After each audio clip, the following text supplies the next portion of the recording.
और good evening बच्चों। Motion in plane में प्रोजेक्टाइल मोशन के ऊपर हम क्वेश्चन कर रहे थे। इन क्वेश्चनों में ये 6 नंबर क्वेश्चन है। क्वेश्चन देखें आप। क्वेश्चन कह रहा है बच्चों, motion of projectile and man start at same time t equal to 0 second. भाई क्वेश्चन में कह रहा है कि दिखाए गए सिचुएशन में प्रोजेक्टाइल का मोशन और इस मैन का मोशन सेम समय पे स्टार्ट होता है।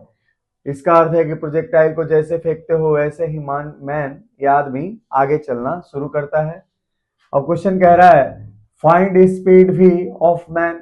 इस मैन की स्पीड फाइंड करें so that he catch the ball at b। भाई इसकी स्पीड क्या होनी चाहिए इस हॉरिजॉन्टल डायरेक्शन में, ताकि यहां से प्रोजेक्टेड इस प्रोजेक्टाइल बॉल को यहाँ पे अपने हाथ में कैच कर ले। तो देखिए बच्चों क्वेश्चन को कैसे करेंगे। सिंपल सा क्वेश्चन है। पहले देखें आप, इस प्रोजेक्टाइल को आपने फेंका तो ए से लेके बी तक आने में समय कितना लेगा। तो ये निकालते हैं time of flight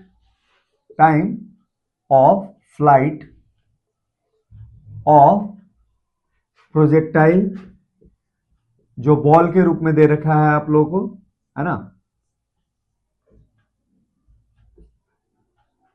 time of flight of projectile for motion A to B. Ball जब ए से बी तक आता है तब की बात की जा रही है आप लोगों से।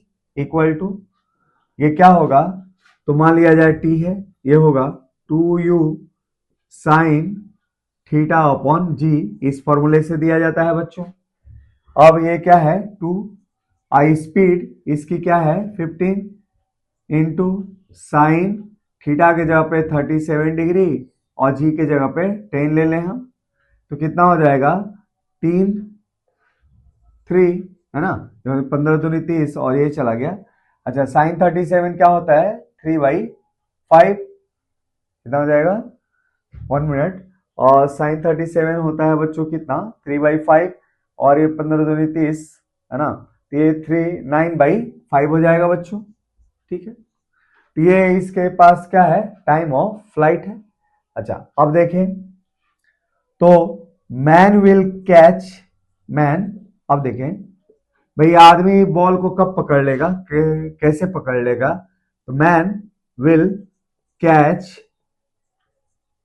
Ball at B if time taken by man while moving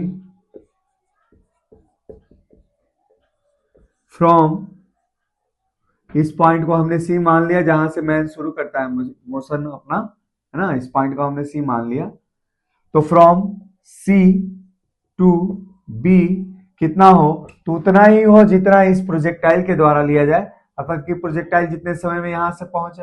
अगर आदमी भी इतने समय में पहुंचता है तो इसका अर्थ है कि वो बॉल को पकड़ लेगा, अर्थात कि इसके द्वारा लिया गया समय सी टू बी क्या होना चाहिए, ये भी होना चाहिए 9/5 सेकेंड।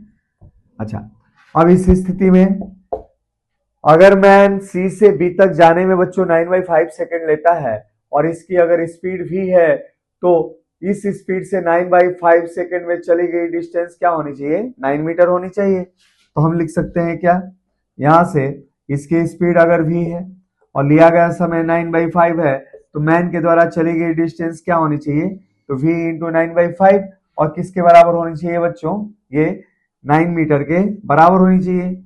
और इसको आप सॉल्व करोगे तो वेलोसिटी की वैल्यू क्या आएगी आपके पास 5 मीटर पर सेकेंड। तो इस स्थिति में आदमी का अगर स्पीड यहाँ पे सी पॉइंट से आगे 5 मीटर पर सेकेंड है, इस प्रोजेक्टाइल को यहाँ बी पे आके आदमी प्रोजेक्टाइल को पकड़ लेगा। तो चलिए बच्चों और क्वेश्चन हम करते हैं प्रोजेक्टाइल पे।